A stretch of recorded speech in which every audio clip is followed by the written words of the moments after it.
FMS Alumni Association. Today, we are privileged to have Mr. Manoj Kohli, one of our own FMSites among us. Everybody knows Mr. Manoj Kohli.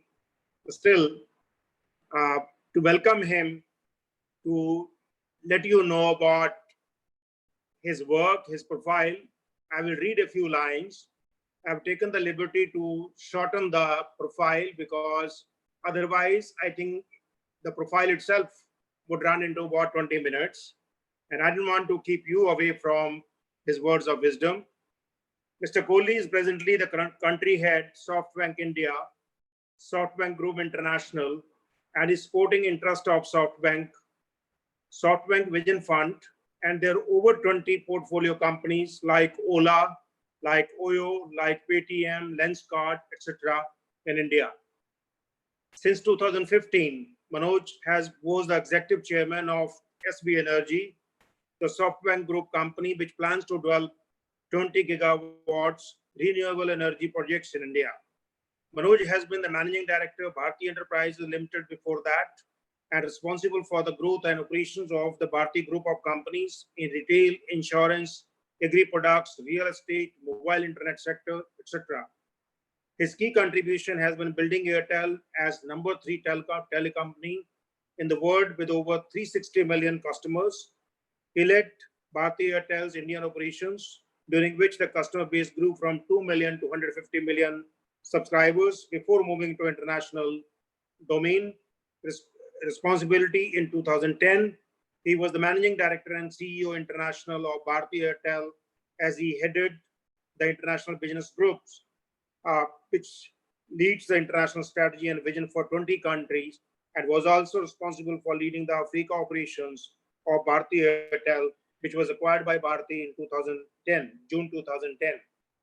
He started his career in 1979 with the DCM Shriram Group. Subsequently, he worked for 15 years at Allied Signal, Honeywell, as its executive director in charge of its new industrial park and operations in India. He then joined Escotel, which he led for over 5 years as executive director and CEO before coming on board at Bharti Airtel. He has worked closely with MNCs as well as worked at Michigan, Austria, Tokyo, Shanghai, Manila, Singapore, Hong Kong, and supervised about 20 countries in Africa. He was the chairman of Public Policy Committee of GSM Association. He is involved in functioning of government committees and bodies. He is also associated with CIA as chairman of National Task Force on EVs and Storage Batteries. He has been the chairman of CIA's National Committee on Telecom and Broadband. He was adjudged Telecom Man of the Year 2000 by Media Transasia and Telecom Person of the Year in 2004 and Lifetime Achievement Award in 2020 by Voice and Data. He is a member of the Academic Council of FMS, his alma mater, and has been awarded the Best Alumni Award by SRCC, Delhi University. He holds degree in Commerce, Law, and MBA from University of Delhi. Obviously, he is an MBA from FMS, and we are so proud to have him over here this afternoon. He has attended Executive Business Program at the Michigan Business School and the Advanced Management Program at Wharton Business School. Manojji, welcome to FMS this afternoon to be with us. To host him, we have another illustrious alumni of FMS, Maneesh Pherwani. Maneesh is currently the Associate Director and Head of Business for some of the fastest growing businesses at Boston Scientific South Asia. He is considered the resident entrepreneur, a true customer champion, and has rich experience of driving value through co-creation of solutions and result-driven implementation. He has worked in the past with GE Healthcare and Johnson & Johnson Medical. Actually, he is passionate about healthcare sector. He feels very strongly towards providing better livelihood and opportunities to the next of kin of the Indian Armed Forces, martyrs and their families. He is an alumnus of the FMS, Delhi College of Engineering and Army Public School, New Delhi. Welcome, Maneesh, to host this particular show. The session is also being moderated by and coordinated by Nitin Gupta and Dheeraj Jain, and all the infra and everything is being provided and helped by Joheb Khan. Thank you very much, all of you. Thanks to all the participants who are here. And we welcome Manojji and we welcome Maneesh. Over to you, Maneesh. Thank you, Professor Singla. Always a pleasure to see you.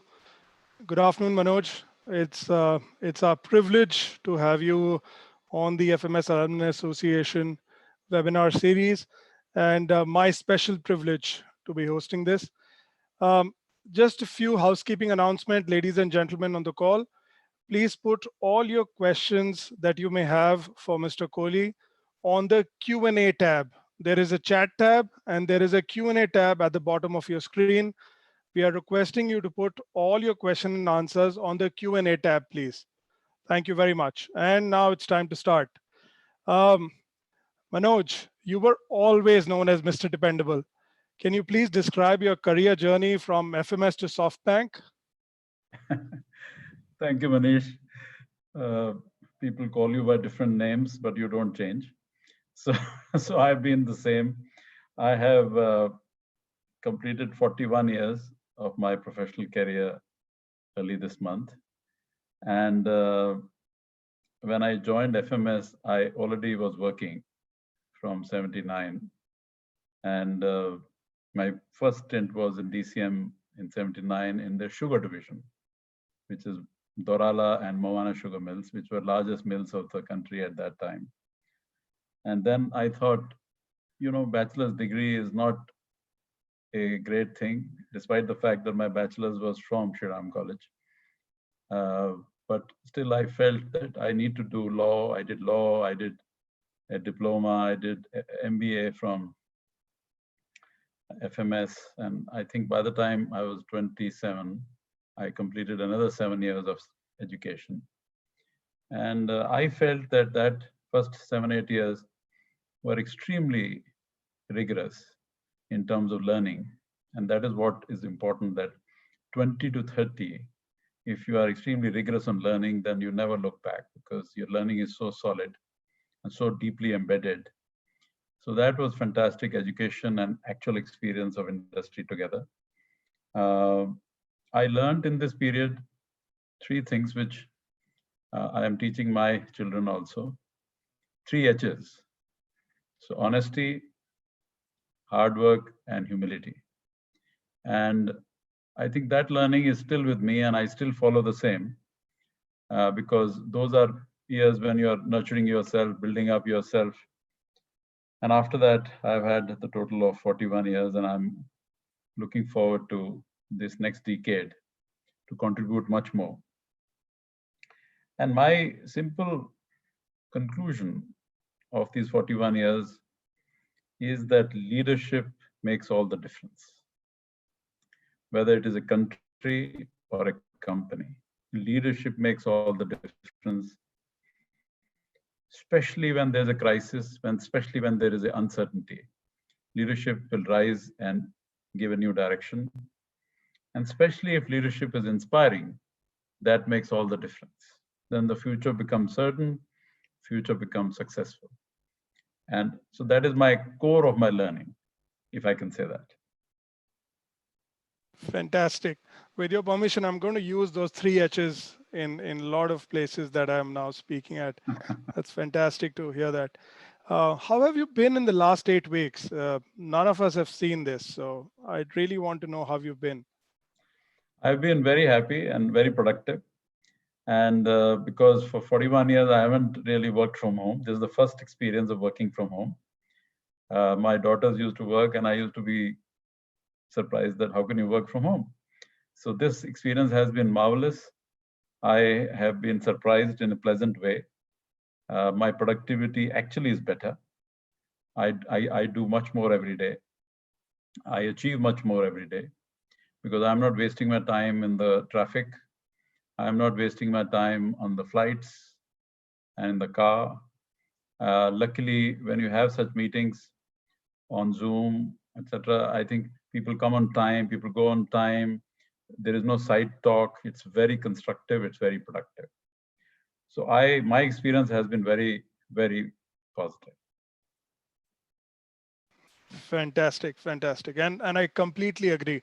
The definition of the rhetorical Indian Standard Time has changed, hasn't it? And It's also, I have, Manish, learned a lot of new things, which maybe because I was so busy for so many years, I didn't learn. So I'm learning a lot of new things. For example, all the banking I'm doing myself now. I don't need a checkbook. I don't need a secretary. I'm doing everything myself. Such many such things I've started. Plus, it gives a lot of introspection time to plan for future, to replan for future, to reset your life. And I think that has been very productive for me. That's great. It also ties into my next question of Atmanirbharta in many ways. With India's big theme, emerging as Atmanirbharta, do you think globalization will take a beating, or do you think it will open up many new avenues?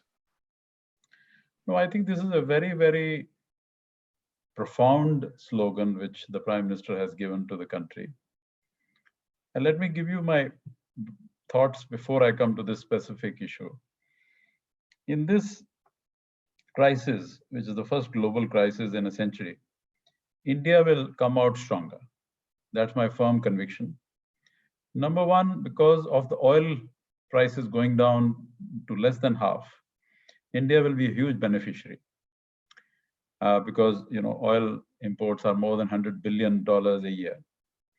Second is that the manufacturing sector seems to be coming back to India, whether it is from US, Japan, Korea, and many other countries. And India is good at manufacturing. Our auto sector is strong. Our component sector is Six Sigma sector in terms of quality. So I think we'll do well, and a lot of employment will come in the manufacturing sector. And third aspect, which I see on a comparative basis, India has had very moderate damage compared to many other countries in the world of this crisis. Yes, we have had problems, fatalities or economic downturn because of lockdown, but I think it's much more moderate compared to many countries of the world. So I think investors will come to India more because they'll go to countries where the damage is much less and the economic activity can come back fast. Now, coming back to your specific question, I believe strongly that India, for its domestic consumption, because Indian economy is about domestic consumption. It's huge. It's not an export-based economy. So therefore, the domestic consumption should be manufactured in India.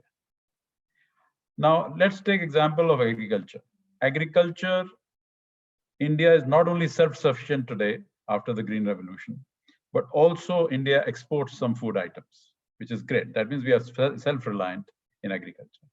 Similarly, service sector. I think we are doing fantastically well in the last 2 decades. And India is not only self-sufficient, but also we give service to across the world. Entire US, entire Europe, Japan, many countries of the world, we give service. India has great professionals and engineers.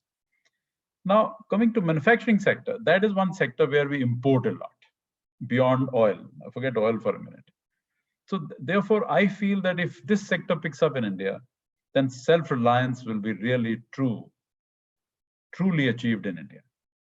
Now, coming to globalization, I feel that globalization may get a bit of an impact in the coming decade because many countries who have large domestic consumption will like to produce in their own country, which is a very natural phenomena. It's a very nationalistic, very natural phenomena across the world. India is following the same phenomena. But that doesn't mean that globalization will not happen. I think it will continue to happen, maybe at a lower level, but globalization will still continue. What about sectors which are an amalgamation of service as well as product? For example, healthcare, and healthcare is at the focus of everything. And because I come from healthcare, this question largely is on the 4 A's of healthcare: affordability, accessibility, awareness, and availability. What are your thoughts on that? How can we make India better at healthcare today? No, I believe that both these sectors, healthcare and education, are very, very vital for India. And India needs massive investments in these two sectors. And not only that, India is good at these sectors. If we want to do it, if we have major investments here. And not only we are good in manufacturing of medical equipments, whatever we manufacture in India. I know GE manufactures few things, Wipro does, many other companies do. And whatever we manufacture are good quality. But in the service part of healthcare, we are excellent. Our nurses are across the world. I've met Indian nurses in US, in Europe, in Southeast Asia. Our doctors are fantastic. In US, Canada, UK, Australia, wherever you go, Indian doctors have the biggest house in any town because they're most respected people. So healthcare, I feel, has huge potential. It just needs much more investment from private investment, multinational investment, and of course, government of India. And I am very, very positive on the potential of healthcare in the coming decade, especially after this crisis. I think it has woken up many people that healthcare is so critical. And now, as PM also said in his speech, that so much PPEs are being manufactured within last 2 months, so much of masks, so much, which actually India has inherent potential. So we just need to use that inherent potential for our benefit. And same, by the way, applies to education. India will be fantastic in education. Both healthcare and education can be digitized. More they are digitized, better it is for India. For example, telemedicine. Telemedicine will be fantastic for India because India has 6 lakh villages, so far away, so far flung, that telemedicine will definitely work very well. So technology will overcome the infrastructural gaps of India, just like in telecom. India, the 4G has gone to the 5 lakh towns. So I'm saying all of the technology gap has been fulfilled by telecom. Same thing will happen in healthcare. Same thing will happen in education and some other sectors. I'm very positive on healthcare, always have been. And I think it's one of the core sectors that we have. We really need to do more. I recently heard in another webinar somewhere, the definition of the eras has changed. It's before COVID is BC now, and after COVID is AC. What are the top 3-4 things that have changed in your outlook when you look at a potential investment in a new company, AC and BC? Okay, let's talk of AC only. BC is gone. So,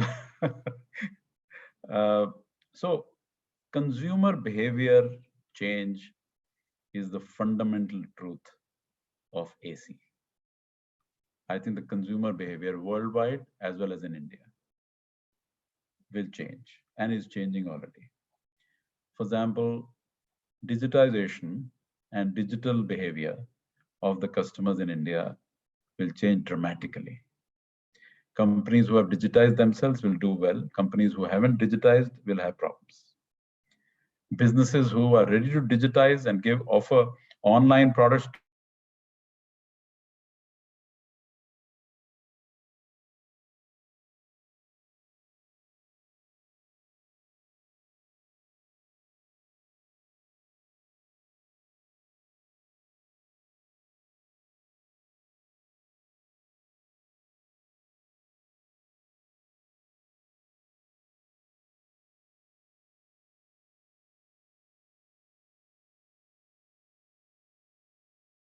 So while Mr. Kohli comes back, there is a lot of change in what we see India doing. There is a lot of consistency in what we've been achieving over a period of time in many sectors. And since I come from healthcare, I can tell you that what he just spoke about, digitization, is one of the keys in terms of ensuring that we do well. Just take the example of in healthcare, there is primary care, there is secondary care, and there is tertiary care. Primary care is essentially first aid, if I were to draw an analogy. Secondary care is essentially when you go a step further and there are smaller procedures. And then there is tertiary care, which is larger procedures, more intervention is required.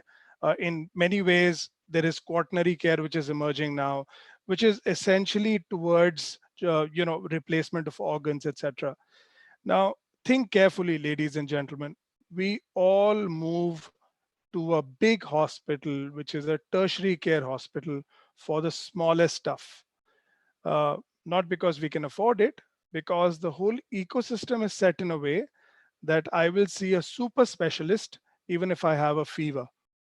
And if I need to go to the hospital, that is, and my local pharmacist can't give me some medicine to cure me.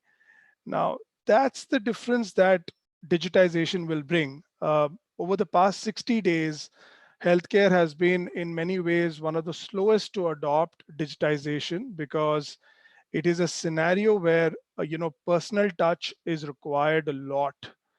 But doctors have opened up to the concept of doing e-consultations. I've been speaking to hundreds of doctors over the past 60 days, and this is something that was being tried earlier over a period of time, and people were talking about it for a long time. But the real fact of the matter is nobody was really doing it. Now, when you don't do it, you don't know what the pros and cons are. But now they are forced to do it. Therefore, you see a lot of primary consultations happening through uh, e-media. Let's come to secondary consultations and secondary procedures. Now, if somebody breaks a bone, they have to go to a hospital to to ensure that there is a problem, that is solved. But can something like that be managed at home with first aid? Can we do something in a scenario like this, right? It is possibly worse than the two world wars that we've seen. In a scenario like this, can we do something to ensure that people can relax and do some first aid and ensure that pain is alleviated, etc., etc.? Maybe, maybe not. I don't have the answers to that. Look at the third scenario where people are in extreme pain. Okay. When you take care of online, I think we have Manoj back. Just audio is joining. Hi, Manoj. You were saying. Hi, I apologize. As I was talking about digitization. Anyway, so that is. Sorry, you were saying something. I'm sorry. Please go ahead. So that consumer behavior change is the first thing which we have to pick up. And not only we have to see the change today, but we have to see how the change will happen over the next 3 to 5 years. Second is based on the consumer behavior, what is the new and modified business model? How do we change the business model of the business we are in? It could be a manufacturing business, it could be a service business, it could be whatever. Because business model will have to be changed. The BC business model will not work. So we need to change it to AC business model. The third thing is, which is also very important, is that the financials of the company need to have a relook. Whether the cash flows are adequate, whether the profitability standards are okay. Based on that, maybe cost efficiencies will have to be enhanced. Higher productivity will have to be achieved. The benchmarks have to change. Standards have to change. Next is the customer now will be far more demanding on innovation. Customer will not go for the old products, old services. So innovative products, new creativity, new ideas, new products. And last but not the least, the people sensitivity, the people empathy, the people performance culture will be very, very important change now, because I think companies have to care more for people. They have to build more people into stronger employees, stronger skills and capabilities. So these are the, I'll say, 5 top changes which have to be made.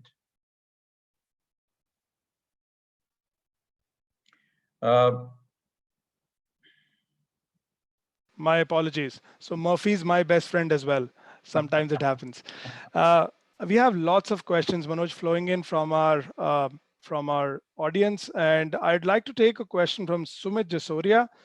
He says, "Sir, what do you advise to the SoftBank investments in these times? What will be your 3 main focus points for upcoming startups in India? And energy demand in India, etc., is in a crisis. So, do you think it will slow down the energy intake in India with the slowing of the economy? Okay, so there are two questions there. One is about startups, other is about energy.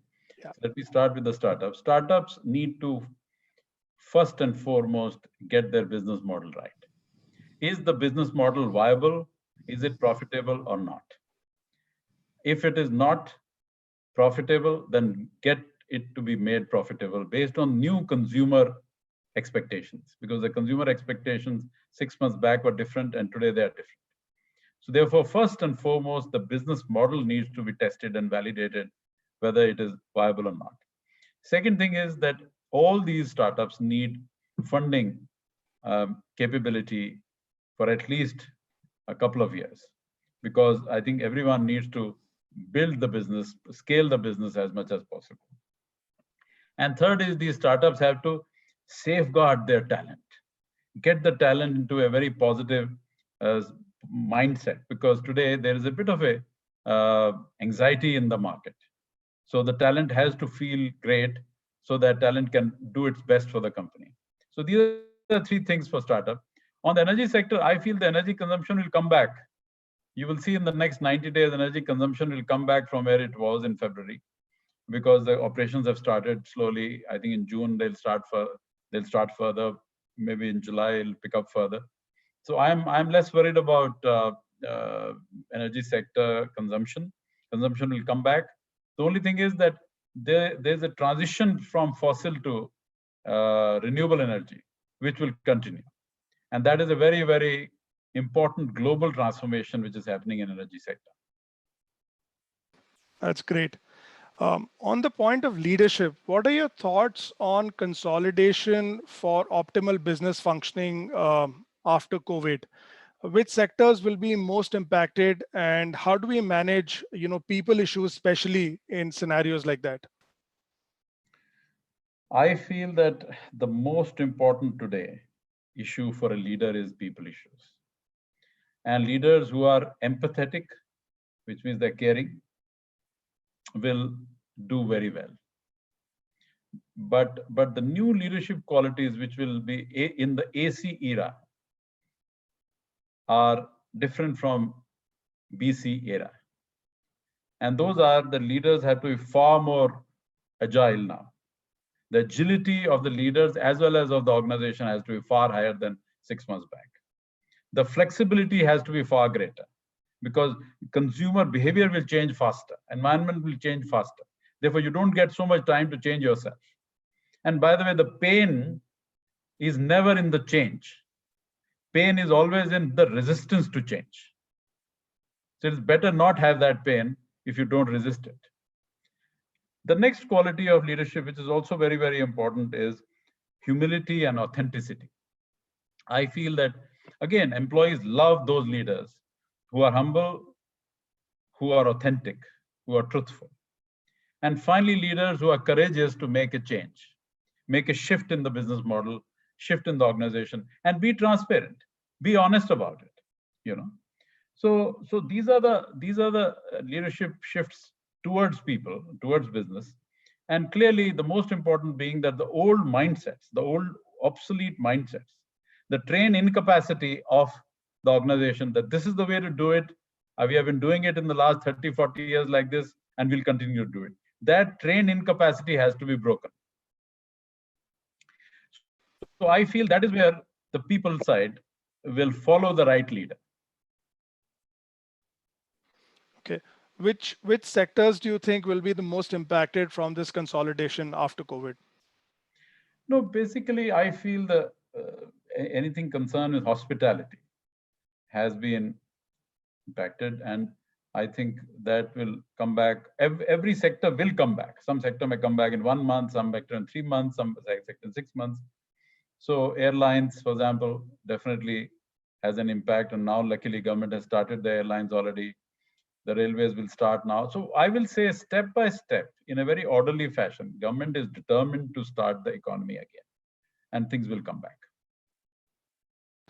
Now that this has happened, Manoj, in the future, how can one plan? So business contingency planning was till, somebody left, somebody died, et cetera, et cetera. But how can one plan in the longer term for such a volatile environment, or VUCA as it's called now?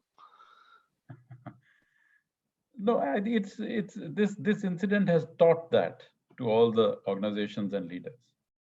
I feel the BCP plans many organizations made, but in a theoretical way. Now they have to make it in a practical way, in a pragmatic way.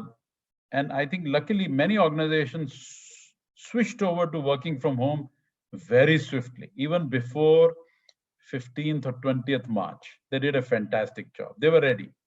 And they didn't lose even a day of work. Their speed, their progress, their global network, India network was moving as smoothly, as seamlessly as possible. I think those are great organizations and great leadership. Others maybe were slow. So I feel that in the coming times, the most important is that all the learnings of this crisis have to be articulated, have to be written down, have to be addressed, action plans have to be made by each organization. That if something like this recurs, I hope it doesn't, but it recurs, then how fast can you respond?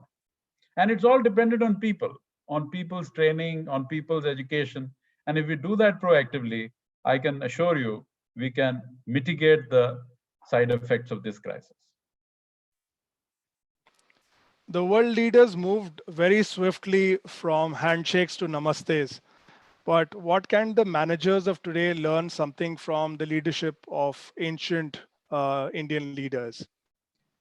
No, I believe very strongly in our traditional values. I feel that leaders can make a mark, make a difference through their people. The uncertainty of today can only be made certainty through people.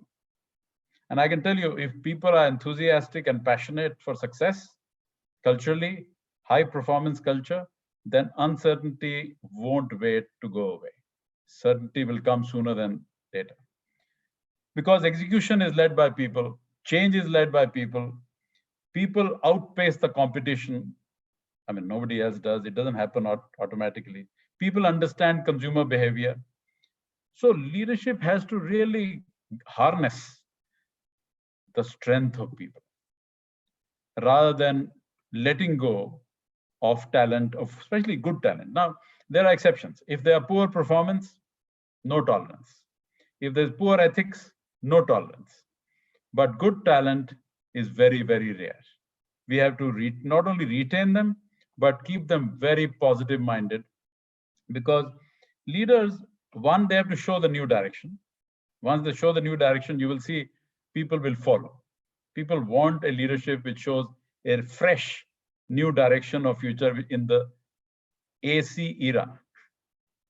Second, that they have to put in place a new organization design, a new organization structure, a new way of working after this, very fast. So that people adjust and acclimatize to the new way of working and new responsibility matrix. Then leaders have to also spend in the AC era 50% of their time with the customers. Because customers, listen to the customers, understand their new demands or new expectations. Maybe they want something else. Companies who understand the new demands of customers and leaders who spend 50% of the time with customers will swing back into action, be far more successful than other companies. Now, track the consumers, track the matrix very, very closely. Leaders who do that, again, will make faster progress.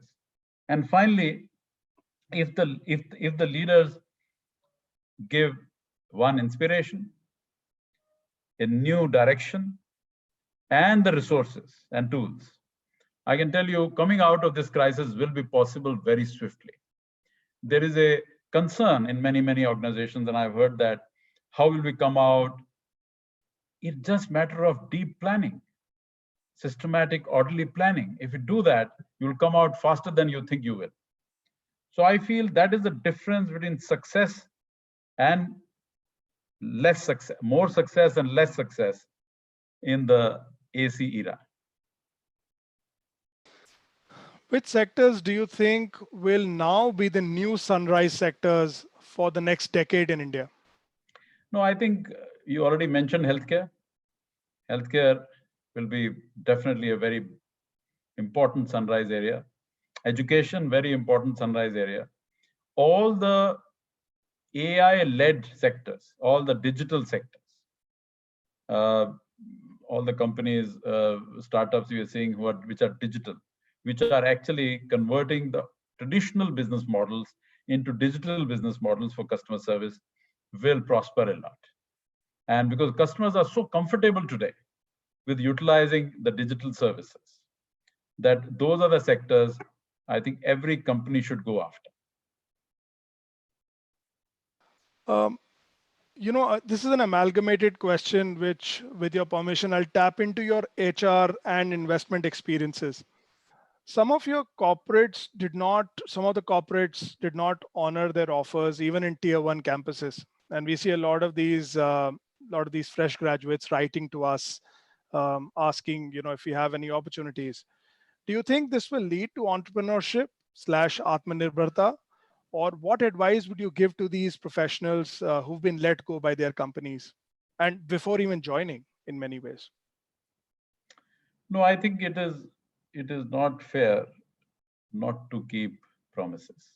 I think you have to keep promises, especially when professionals are right at the start of the career, young leaders, and you can't disappoint the young leaders who are coming out of colleges and schools. So that I'm really disappointed. But you're right that they have a choice to make, and their choice could be in the entrepreneurial field also, because there's so many entrepreneurs coming up in India. I'm really delighted. Globally, I think India is at the forefront of new entrepreneurship, because Indians can think laterally. Indians can think out of the box. Indians can think in a very innovative fashion. And Indian engineering skills, Indian software skills are fantastic. So I am very, very confident that if you can't be a professional, it doesn't matter. I think entrepreneurial field is so vast, and there's so many opportunities of finding a breakthrough in traditional industries by new digital businesses, that you should definitely try it out. We all speak about skills a lot, and what are some of the skills that are now redundant and some of the skills which will be in the near future extremely things that people should learn today? No, I feel that just being a manager will not be enough. I think you need to be a plus on top, and that plus is very important. A manager who takes ownership, that skill of being an owner, will be very, very important, because companies love owners. Whatever level, you can be assistant manager, you can be a manager, you can be a general manager. Second thing is that a manager who brings a new innovative skill, which means he always comes out with a new solution to the old problem. He or she has initiative to find a new solution. I think great skill, fantastic skill, which will be paid, which will be rewarded much more in future. The third thing is the team skill. People who are lone rangers, they will find it very difficult in the future. And people who have team abilities, who can work closely in team, bond with the team, will work very well in future. So I feel these are the skills which will not only survive, but also prosper in future. And skills which are opposite of them, guys who don't take ownership, guys who are not entrepreneurial, who can't think out of the box, guys who don't work in a team, will find it very difficult to survive. A lot of MBA graduates get stuck in sectors, especially the ones that aren't acceptable, so FMCG is great, people move. You've done a lot of that and you've done it extremely successfully. Not only sectorally, you've done it functionally. You were amongst the only HR leaders who went on to lead a company of that scale. What is your advice on that part? No, I don't want to give too much credit to myself. I don't think I am. So my advice is that there are 2 degrees which are bigger than MBA. One of them is openness, mental openness. And second is flexibility of thinking, flexibility to change. And these 2 degrees, I will say, are 2x, 5x of MBA. And people who have these 2 degrees, even if they are not MBAs, let me assure you, will do very well. So I feel that I'll request all the MBAs to please adopt these 2 degrees also along with MBA. And the third thing, which is also very important, which I did, and when I moved from manufacturing to telecom, and when I moved from telecom to renewable energy, I went with an open mind, but also I went with a heavy learning ability. I used to learn day and night about telecom, because to be a telecom CEO of a company, telecom company, without knowing telecom or mobile is quite strange. So I used to feel a bit strange, hence that pushed me hard to learn much faster. And similarly, when I came into solar and wind energy, I learned, I went to Europe, I went to US, I learned, I saw the plants, large solar plants, I met finance banks, I did so much learning even before starting the business, starting my job. And now that I am 60, my learning ability is as good, but I have one more ability. And that I will request for people who are above 50, is unlearning ability. That you also, because in the early stages of your career, you may have picked up some learning which is obsolete today. So therefore, it's very important for you to unlearn simultaneously with new learning. Because brain has some space, it's better to clear off that space which is full of obsolete ideas, obsolete experience. Now, it may be difficult to accept that some ideas are obsolete, but they are, because I started a long time back and I picked up many ideas of that generation of 80s or 70s or whatever. And I need to throw them out so that I can bring in modern 2020 technology ideas. Are you getting me? So that's how I've done it. But everyone is different. I'm sure MBAs today are much smarter. Manoj, we are just 15 minutes to to the end of the session, and with your permission, I'm going to take a few audience questions as well. There Absolutely. are a lot of audience questions flowing in. Sanjay Mathur asks, what should attract large companies to relocate to India post-COVID?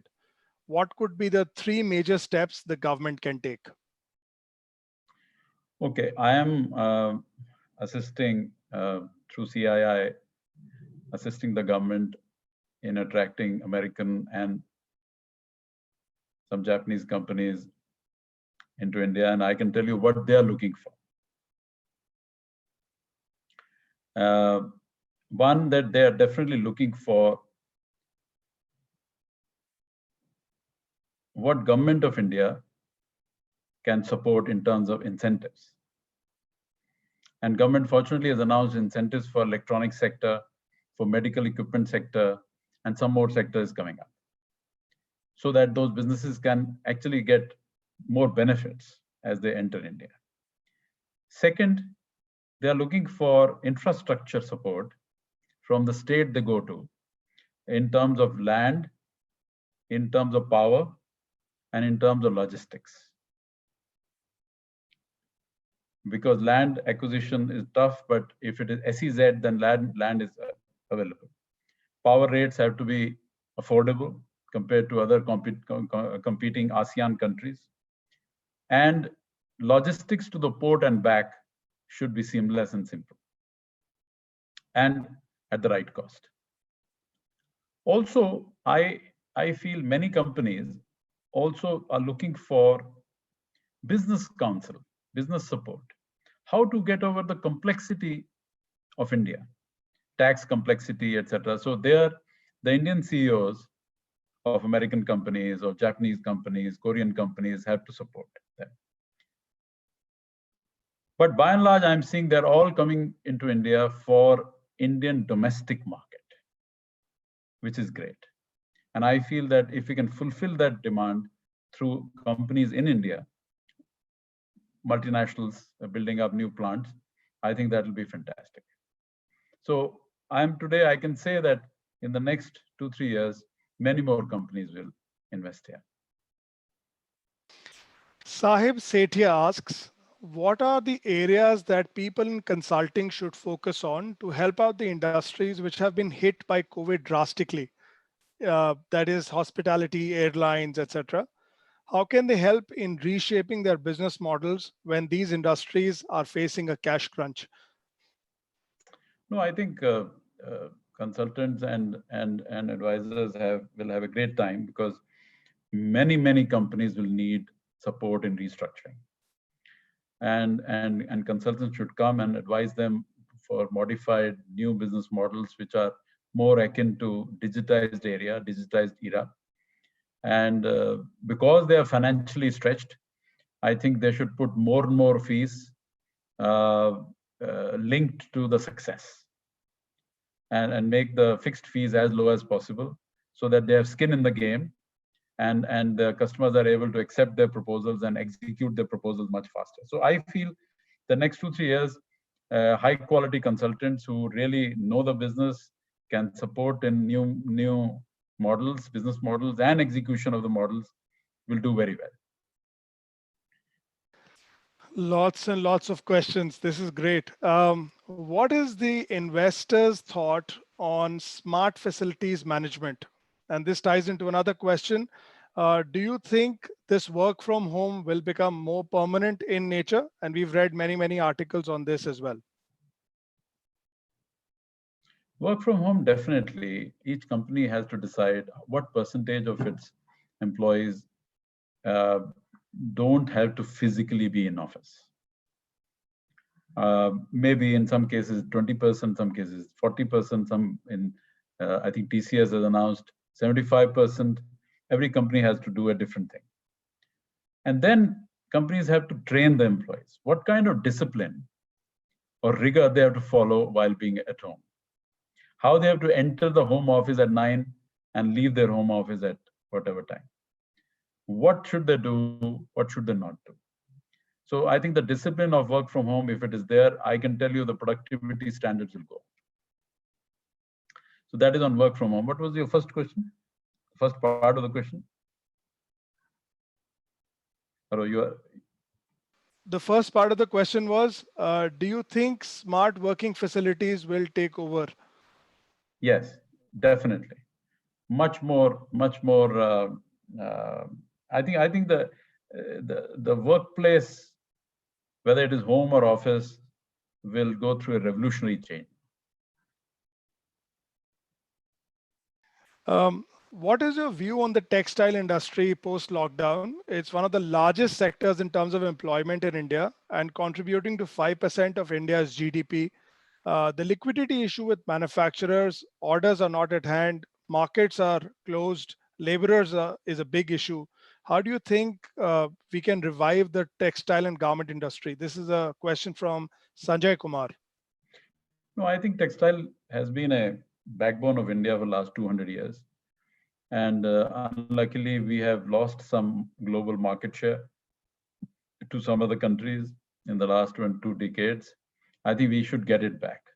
I feel the industry, I think this temporary period of 6 months could be tough, but after that, we have to, our quality is good.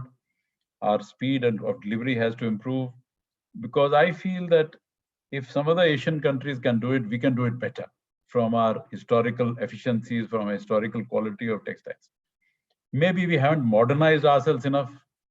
I'm sorry, I haven't worked in textile industry, so I really can't be very specific, but I think modernization could definitely be one of the reasons which we need to do. Because we can't delay modernization and technology in any sector in India now. Very interesting question from Hitesh. He says, how do you communicate to your leader if he's not being right about this whole situation?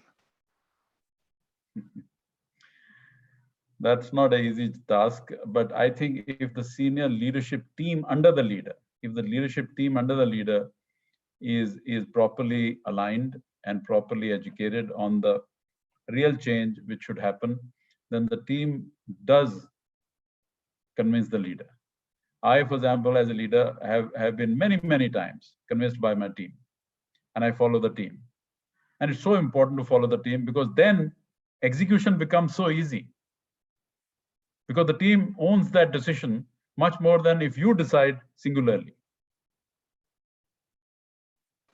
Fantastic.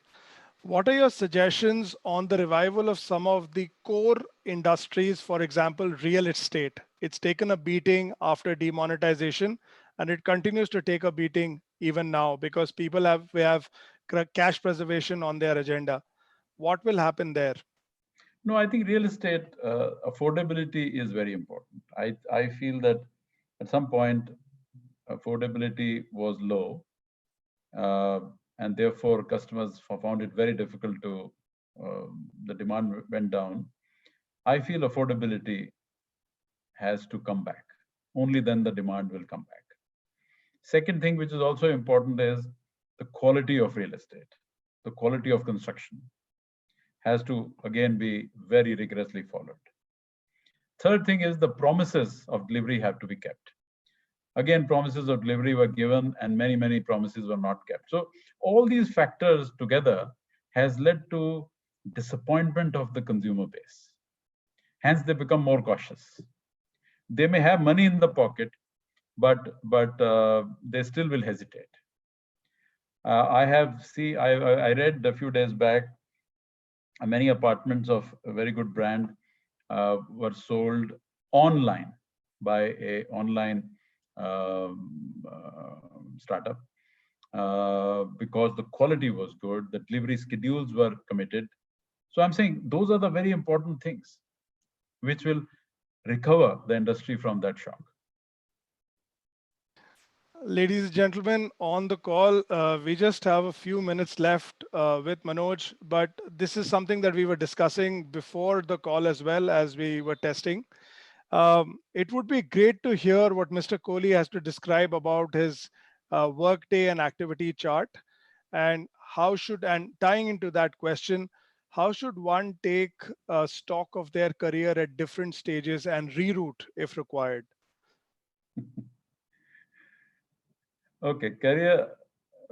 You want to talk about my personal thing or career thing? What do you want to talk?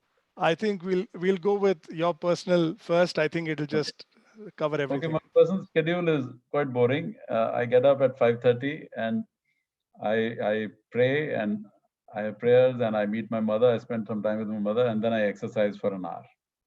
I believe fitness is most important. So before my wife, before I have tea with my wife at 7, I finished a lot of work. I finished all my mails. I finished my exercise, yoga, pranayam, everything. And then we have very nice tea over the newspapers. And then, of course, I get ready. 9 o'clock, I start working. And I continue working till we have a lot of calls with US, etc. It go on a bit late sometimes. So I may work 15 hours or more sometimes, but definitely I take care of health. I take care of fitness. I take care of family, because I believe that there are 5 balls which we have to take care. And I'm telling you a small story which is close to my heart, that in life there are 5 balls. 1 is a rubber ball and 4 are glass balls.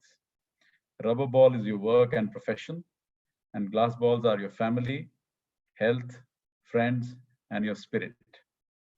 And the bad news of today is that professionals are worried about the rubber ball a lot, and they want to safeguard the rubber ball that it should never fall down, but they let the glass balls fall down.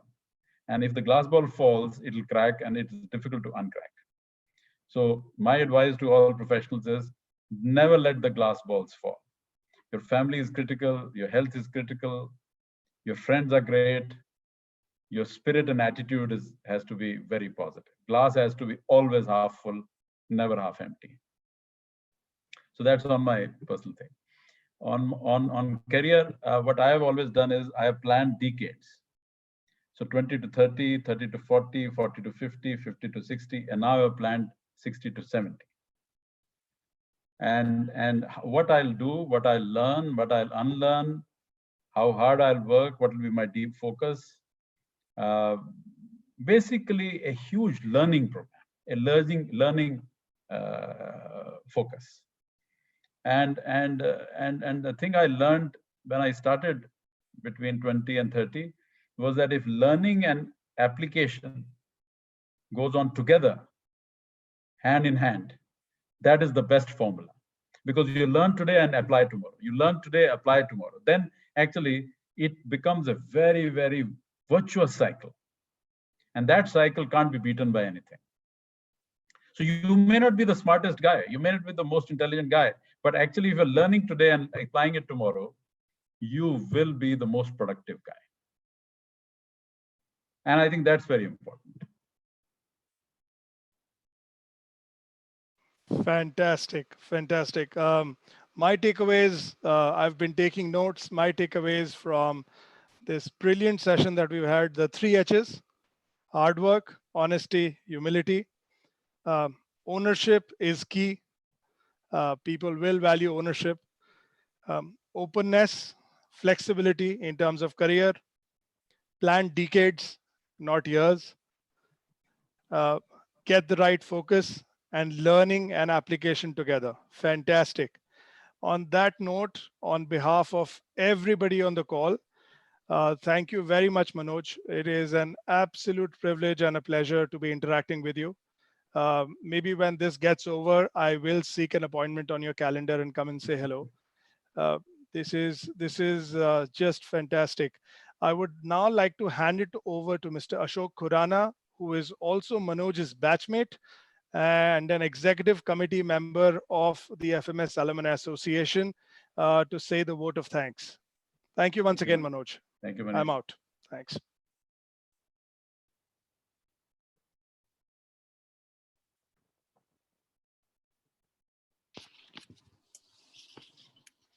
Yes, friends. Good afternoon, everyone. It's my privilege to have been asked to propose a vote of thanks on this occasion. I, on behalf of Faculty of Management Studies Alumni Association, would like to thank our distinguished guest, Mr. Manoj Kohli, for acceding our request to participate in today's discussion and sparing some of his valuable time.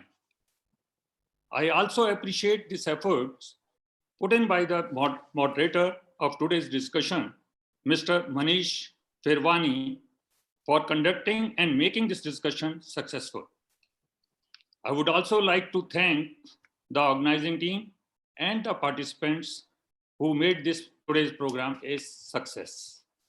Thank you very much, everyone, and thanks again, Manoj. Thank you. Singla, anything you want to say?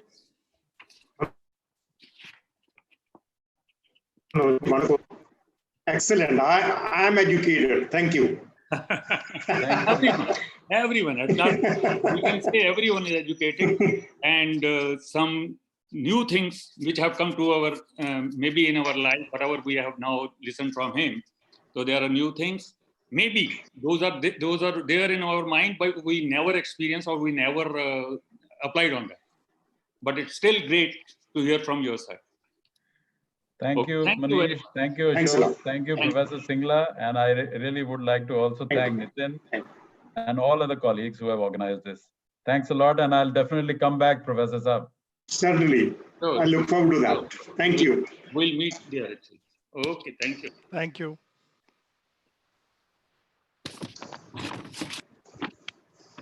Manish. Thank you, sir. Bye. Thank you, Maneesh ji. Thank you, sir. Thank you. Bye-bye. Thanks, everybody. We may close the session now. Close.